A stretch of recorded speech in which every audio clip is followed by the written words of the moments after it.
বাংলাদেশের আমার দেশ, সবার আগে বাংলাদেশ। এই বাংলাদেশের জন্য, জনগণের জন্য, স্বাধীনতার জন্য, গণতন্ত্রের জন্য আমার যদি জীবন দিতে প্রস্তুত হয় তাও আমি দিব ইনশাআল্লাহ তাআলা।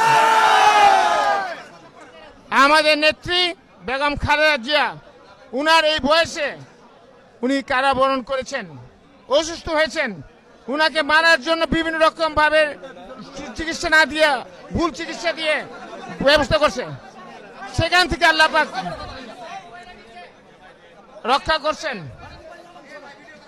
আজকে উনি যদি এতক্ষণ উনার এই বয়সে কারাবরণ করতে পারেন, আমরা আরো অনেক কিছু করতে পারবো ওনার জন্য ইনশাআল্লাহ তাআলা। বাংলাদেশের জনগণের জন্য এবং বাংলাদেশের গণতন্ত্রের জন্য আল্লাহ যদি আমাদেরকে কিছু যা প্রয়োজন সেটা ইনশাআল্লাহ তাআলা করব।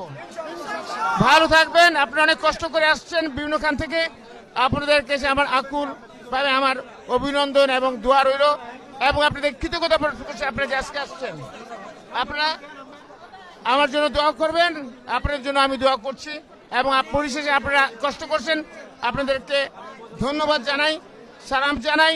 আপনারা আপনাদের জায়গায় আপনারা ফেরত যাবেন, আপনাদের পরিবার পরিজনের কাছে আপনার আব্বা আম্মাকে আমার সালাম জানাবেন, এবং সবার জন্য সবার কাছে আমার দোয়া জানাবেন।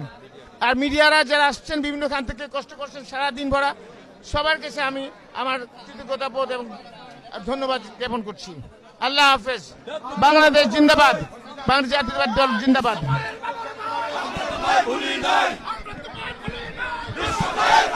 আল্লাহ সুবহানাহু ওয়া তাআলা আজকে মুক্ত বাগাচ্ছে, মুক্ত অবস্থায় আমি আসতে পারছি, সেই জন্য মহান আল্লাহ রব্বুল আলামিনের কাছে আমি শুকরানা গুজার করছি।